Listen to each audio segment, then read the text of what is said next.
to another Walking Dead trading card video. This time we're back at it with the complete set of Season 3. And as you can tell, these actually stand up now. Because for the most part, for a while now, they've all just been kind of like turned. But some of these actually stand up, so that's pretty cool. But, you know, starting off strong, we for Season 3, we have Leading the Way. And then, as you know, the back... Rick continues to lead the survivors after the tragic events on Herschel's farm. With grit and courage, he holds everyone together from one dangerous encounter to the next. And I think this is this is the complete set of 72. As you can see, as y'all know, I love my complete sets, and I really love The Walking Dead. I've been enjoying going through these cards. And, like, even, like, the ones that are, like, an hour and 30 minutes long and shit like that. Like, I've really just been enjoying going through these damn cards and just seeing what they have. And, like, honestly, fucking, it's awesome. We have, On the Run. I forgot that's how Daryl used to look. After the fall of Herschel's farm, the survivors live a nomadic life, quickly moving from one area to the next. They struggle to live in sparse supplies, scavenge from abandoned homes and stores, and what little wildlife they could kill. Here is them, the scavengers of the dead. Let's see here. After the survivors secure shelter in an abandoned house, they search for supplies and take brief rest from the never-ending battle for survival. And then here is, out turn sideways. Okay, perfect. How long is it going to last? I have no idea. But this is the Unbroken Spirit. He's feeding Lori.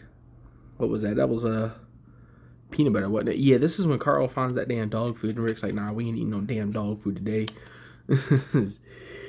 Yeah, the devastating events on Herschel's farm ended with only 2 members of his family left alive, his daughters. Despite being the oldest member of the group, his medical expertise, farming knowledge, and moral compass and calm demeanor prove invaluable. So here's Rick and Daryl hunting. With little gleaned from an abandoned house and the group low on food, Daryl invites Rick to go hunting while the others wash their panties. Let's go hunting. That owl didn't exactly hit the spot. Oh, hell, fucking the perfect place. See, this is where they found the prison. I forgot it was Rick and Daryl that found the fucking prison. While hunting, Rick and Daryl come across an abandoned prison facility infested with walkers. Although Daryl dismisses it, Rick knows this could be the perfect place to start a new life. Breaking into prison, they break into it, don't they? Yeah. Rick quickly cuts through the outer fence as the other survivors hold off the walkers, threatening them. They must break into the prison courtyard quickly and quietly as the dead are all around. Here, let me kind of break this stack in half. That way it's a little bit easier to hold. We have growing up, old little Carl Grimes. In spite of his age, Carl has grown into a skilled marksman and hardened youth, becoming a capable member of the remaining survivors. We have cover fire. Old Herschel up there with his little fucking AK just shooting motherfuckers. Herschel's marksmanship fails one walker after another as Rick scrambles to lock a gate leading to the facility, securing the prison from the Walking Dead. Good shit, Herschel. Yeah, fucking look at that shit. He has a fucking gun here. Then he has a fucking rifle here. Like, what the fuck? Which one was it? Was he using both? But, yeah, here's Rick running to the damn fence to lock it. The gauntlet. Rick is forced to run through a horde of walkers to close the inner gate and clear out the rest of the walkers on the outer lawn. I mean, he probably could have briskly walked, but, you know, he chose to run. But we have fighting for new life. Lori's pregnancy might make her more vulnerable than before, but she is still able to assist in clearing the walkers from the prison yard. A mother's worry. While Rick is determined to find a safe place for Lori to give birth, she grows increasingly concerned about her unborn child. She is worried it will be stillborn, or worse, that it will already undead inside her and will tear her apart from within. Damn. Joke on my spit. Yes. That is a very good question, though. I mean, like, you know, depending how fucking, it'd be kind of like that damn, Dawn of the Dead, where they were in that mall and shit, and fucking she gave birth to a little fucking zombie. Oh fuck, I almost choked on my spit for real. But yeah, now they're in the prison camp, and this is when they sing that song and shit. While Rick continues his patrol of the area, the others enjoy a meal around the warm fire, knowing their respite might end at any moment. And then back to back. Yeah, this is when they all cleared out that fucking the doors and shit. Rick leads Daryl, Glenn, Maggie, and T-Dog through the horde of walkers spilling from the facility. They desperately fight at close quarters, slowly gaining ground one felled walker after another. The rest of the group looks on from the safety of their outer lawn, and Carl's like, man, I should have been in there. Man, then they're surrounded. Yeah, this is when the damn riot shield walkers, like the riot gear walkers, came out and shit. And fucking, here's Maggie swinging her little fucking butcher knife, and they are surrounded. Yeah, see, boom, look at that motherfucker back there. Within moments of Rick opening the gate, the dead surround him and his team, but months of traveling and fighting together under dire circumstances and deadly conditions allowed the survivors to fight with brutal efficiency. And then, not over yet, she's like, shit, how do I kill this motherfucker? Didn't she swing at its fucking head like 3 different times?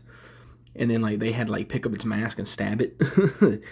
As Rick and his team round the corner, they are beset by walkers in full riot gear. These former guards initially prove a formidable obstacle as neither arrow nor blade penetrates their bulletproof gear and helmets. Yeah, because they start swinging at their fucking heads like that was gonna fucking work. But the spools, so they picked up guns and all that shit. As soon as the survivors eliminate the walkers in C block, they begin to recover supplies and weapons from the correctional facility. Jailbreak in. After the brutal fighting and to gain ground and overtake the prison, it's eerily quiet inside. The survivors methodic, whatever the fuck that word is, make their way through their tombs and mechanical rooms inside. Quiet as the dead. Yeah, because it was so eerily quiet in there and shit, and it freaked them out a little bit. As the survivors enter the main complex, it appears empty save for corpses and debris, but the dead don't rest easy. An overdue rest, so they're like, oh shit, we're finally safe and shit, let's go. Ooh, dropped the fucking card. The survivors cautiously secure the cell block and move to their meager belongings. For the first time since Herschel's farm, they could find themselves a place where they could finally rest safely. Emergency surgery. Oh yeah, they had to cut off fuck, whose leg was that? That was Herschel's, wasn't it? Herschel got his leg eaten, he got bit and shit. Yeah, that was Herschel, yeah. Herschel suffers an attack by a walker, leaving a gaping wound in his leg. Rick quickly severs Herschel's leg with a hatchet, saving his life. I think that was the first time they ever attempted that shit too, just to see if it would work. And then the standoff. That's with the prisoners, yeah. Or is it, yeah, this was the prisoners, yeah. The group drags a wounded Herschel to the nearest safe room, the kitchen. They realize the dead aren't the only things lurking in the prison because they find all the fucking prisoners behind him and shit. Loose ends. Yeah, there's his little machete. When surviving inmate's murder attempt fails, Rick cuts him down. He will stop at nothing to safeguard his own. Now we go back to standing up. Okay. Not a moment to spare. Oh yeah, because all the fucking walkers got to them and shit. A prison inmate tries to sabotage Rick by drawing walkers to the prison with a shrill of the alarm. A fatal wound. Yeah, this is where old poor T-Dog done got bit. At least he saved Carol in the end, though, I mean, he didn't deserve to die like that. Don't get me wrong. T-Dog was one of my fucking favorite characters. He did not deserve to die like that. But, while T-Dog rushes to close the gate, the group fights for their lives, trying to secure their newfound home. Although successful, T-Dog succumbs to the walker in the process. Yeah, come on, man. Look at that. He did not fucking deserve that. I mean, it is a hero's death, and he does deserve a hero's death. But fucking he did not deserve to die like that, okay? He didn't deserve that, okay? Fucking, yeah, a hero's death. Yeah, there's old Carl. T-Dog accepts a grisly fate and sacrifices himself to buy time for Carol to flee. But as the dead swarm her, Carol barely fights off a walker before taking refuge in a cell. Yeah, she shuts the door or whatever, and then Rick finds her eventually. I think, wasn't it Rick or Daryl? It was one of the two. Hell, fucking one life or another. Yeah, T-Dog died, but Judith was born. Lori begs Maggie to perform an untrained emergency C-section, knowing that she will not survive. Maggie reluctantly agrees, killing Lori to save her unborn baby, with Carl witnessing the death of his mother, which is so fucked up. Let me just tell you what. Look at his face. Like, he you know. Fucking life and death. Like, she's all... Like, she's sad about it. She just watched her die, but he doesn't know how to feel about it. He's like, fuck. Like, you can tell he has mixed emotions about that shit. But, life and death. Maggie and Carl bring the newborn baby girl to Rick, but his joy quickly changes to sorrow when he learns the news of Lori's fate. Yeah, I don't even think it, it didn't even say anything. Like, he just kind of looked at Carl and looked at her, and, like, they shook their head and fucking, like he got all, like, sad about it, because he knew that fucking Carl just had to, like, watch his mom die and shit. A new member, which was, the prisoner. Yeah, Oscar proves himself to Rick by helping stop the prison alarm and gunning down an inmate turned saboteur. He is then accepted into the group and assists with clearing the lower prison with Daryl and Carl. A curious discovery. Oh yeah, I forgot he was one of the good prisoners, wasn't he? Like, Oscar was one of the good ones, wasn't he? Daryl retrieves an embedded knife from a walker's throat, a knife that belonged to Carol, from whom he now assumes to be dead. Yeah, he thought she was dead and shit, but then he finds her. It was Daryl that found her, okay. Returned from the dead, yeah, because she was, like, sitting in a little room and shit. Although the group believed Carol was killed during the onslaught, Daryl clings to the hope that she may be alive and searches tirelessly for any sign of her. Eventually, he finds Carol dehydrated and exhausted, hiding in a prison cell. Present for Judith. This is where they come across Merle and shit. Oof.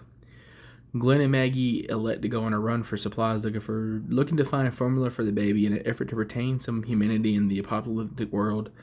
Maggie decides to grab a gift for the baby, and then this is where Michonne comes along, because Michonne witnesses all this shit, because this is like after the helicopters crashed and shit, and fucking they're watching this shit, and like she's watching from a distance, so she takes the baby formula to the prison and gives it to Rick, and like that's how he tried that. That's why they initially let her in and shit. But crossing paths.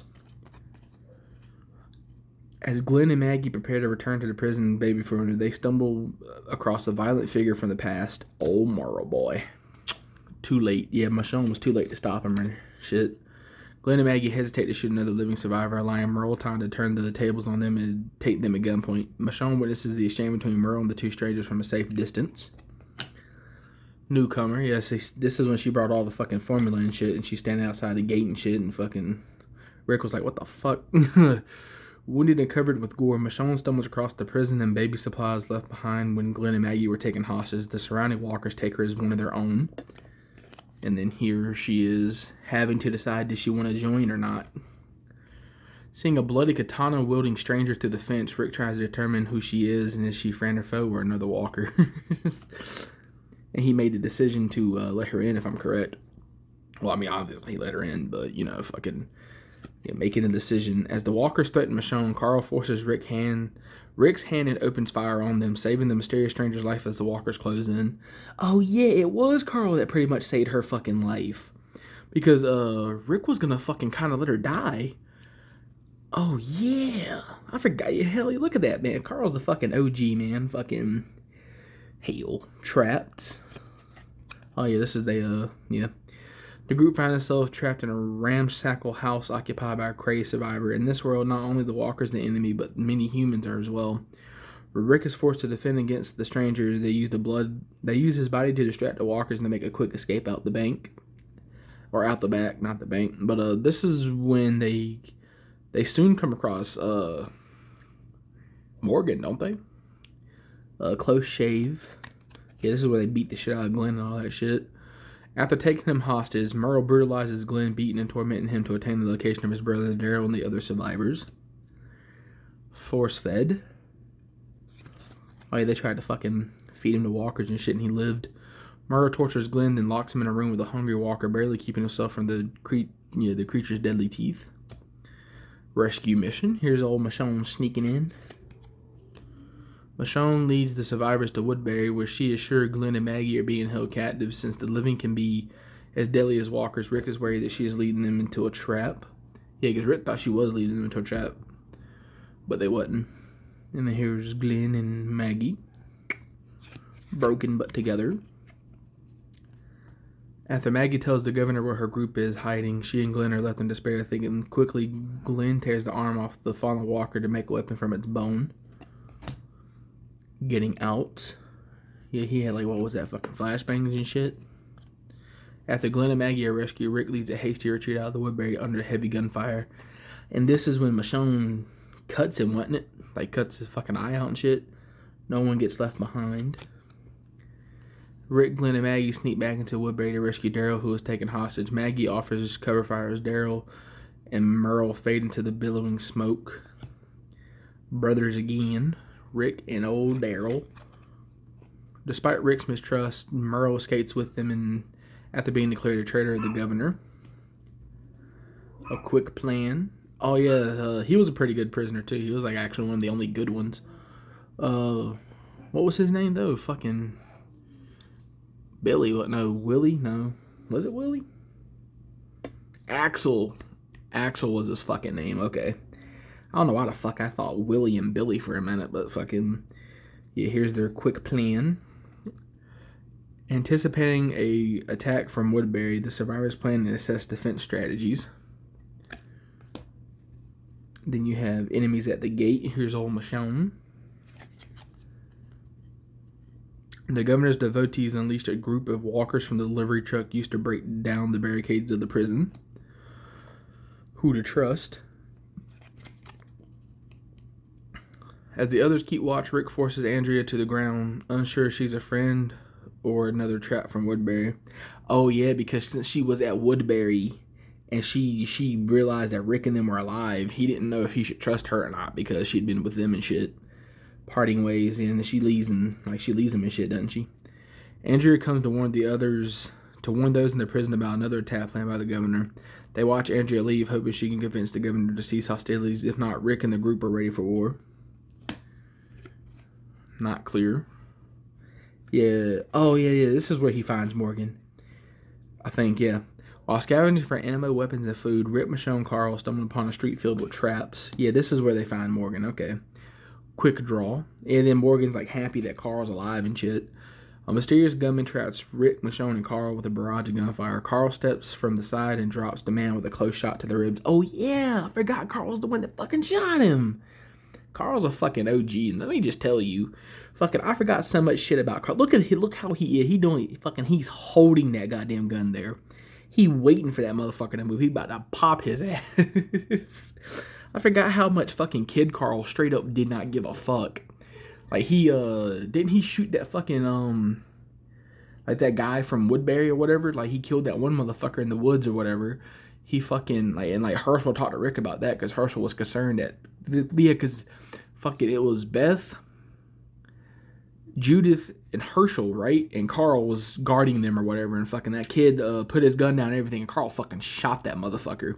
Like, Kid Carl, this Carl, was a badass motherfucker. That Carl didn't give a fuck. He killed people. Fucking, like, that, he straight up killed people. He didn't give a fuck who you were. He would shoot you in a heartbeat. Fucking, that's, like, I keep forgetting that about Kid Carl, because essentially he killed Walker Shane. He watched his mom die, which is kind of sad. He took down Morgan, shooting him in the fucking ribs. He pretty much saved Michonne's life. Fucking, like, young Carl's a fucking OG, you know? Fucking, Rick is stunned to discover the lone survivor is Morgan, the man who saved his life in the early days of the apocalypse. Yeah, because essentially they're not far from Atlanta, right? They're, like, maybe, like, a little while. They're not, like, too far from Atlanta or nothing. Which is why Beth and Carol get taken later on in season 4 and shit. But, needed supplies. And yeah, this is when he tells them that he needs supplies and shit. Navigating a series of brutal traps, Rick discovers that Morgan's hideout is heavily stocked with weapons and much needed ammo. He saved me. Yeah, Rick's telling them about Morgan and shit, right? Michonne thinks Morgan is too unstable and dangerous to be left alive, but Rick cannot bring himself to kill the man who rescued him. Hell nah, fucking, that's just fucked. Just around the corner. Carl tells his dad he's going on a run for a crib for Judith, but his true goal is something more personal. Much to Carl's shenanigan, Michonne insists on accompanying him. Oh yeah, because he wants that fucking picture from the bar. Get in and get out. Yeah, Michonne like kind of runs in and grabs that shit. Yeah, because he wants that fucking picture up there. As the walkers fall for Carl and Michonne's rat on a skateboard, they find what Carl has come for. The last photo of his mom, Rick, and himself together as a family in the better days. Watching your back. As Carl reaches for the photo of his family, an unseen walker from behind the bar grabs him. Michonne reacts quickly and drops Walker before it harms Carl. Yeah, and like this is where he finally fully trusted Michonne because and then she picked up the little baby toy. Michonne risked her life to retrieve the photo of the Grimes family, but that was on the wall in the restaurant. And it earns Carl's acceptance and appreciation. Like, I don't even understand why Carl didn't really fully trust her. Like, he's the one that fucking saved her. So, fucking. But yeah, and so they meet. Oh yeah, this is when he finally meets the governor, wasn't it? Andrew arranges for Rick to discuss peace terms with the governor, but Rick is very on guard around the man who kills without compunction, adding to the tension at the meeting. Here is uncompromising. Oh yeah, because the governor told him that they wasn't gonna do that shit. The governor refuses Rick's proposal for peace and seclusion and presents Rick with a counter offer. Give him a showing or everybody he loves dies. And Rick said, nah, that's not gonna happen. Yeah, the devil's deal. Rick discusses the governor's proposition with Herschel and Daryl, seeking their advice. Should they trade Michonne, who they barely know, for safety of the group? And then they just say, they're like, that's not who we are, though. Hell yeah, fucking. Daryl voices a concern about sacrificing Michonne. Just ain't us, man. Herschel leaves disgusted with the idea of betraying someone who has proven herself to the group, becoming one of their own. Proposal. Oh, this is old little Glenn and Maggie. Glenn asks Maggie for her hand, knowing that these could be their last days together. Our love. And then, yeah, as the War of Woodbury looms closer, everything is uncertain but Glenn and Maggie's love for each other. How sweet. Tucked away. Yeah, this is Carl's with Judith, isn't he? As the prison prepares for war, Carl packs his few belongings, including his family photo and father's sheriff badge. But he's upset that he won't be allowed to stay and fight, and is instead moved out of harm's way with Beth and Herschel and Judith. Yep. Thank you. Michonne thanks Rick for saving her life when she stumbled into the prison. Weak from blood loss, Rick tells her, "You're one of us." Yeah, because they didn't turn her in because they're not going to do that. Yeah, this is when they blew that fucking tower up with that fucking tank and shit. Attack on the prison.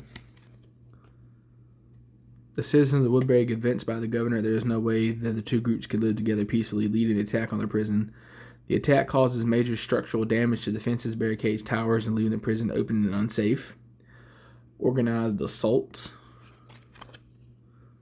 Maggie's armored in riot gear exchanges shots with Bowman while Glenn fires controlled bursts from the heavy cover, panicking the Woodbury forces. Yeah, I forgot they're the ones that had the riot gear and shit. But Carl's choice. Herschel tells Rick that the young man Carl shot was fleeing and tried to surrender his weapon. When questioned further by his father, Carl explains he did what he had to. Kill an unknown threat to protect the group. Fuck yeah, see, that's what I'm talking about. Like, fucking young Carl killed motherfuckers. And motherfucker didn't give a damn who you were. Yeah, but he had a point. I shot the motherfucker too, but fucking, yeah, in cold blood. This was, who was this? Oh no, this is the rest of the survivors and shit, and they just fucking gunned them down too, didn't they? Rick leaves Glenn and Maggie to defend the prison while he, Daryl, and Michonne go and search for the governor. They soon discover a horrible slaughter the leader of the Woodbury inflicted on his own people. Oh yeah, where he killed his own people and shit. Rick's hope. Oh yeah, for Carl, yeah. Rick and Daryl return to the prison with the citizens of Woodbury not slaughtered by the governor. Abandoned by their cruel, sadistic leader, Rick offers them shelter and community. Carl questions his father's judgment and trusting them as they have much left to lose.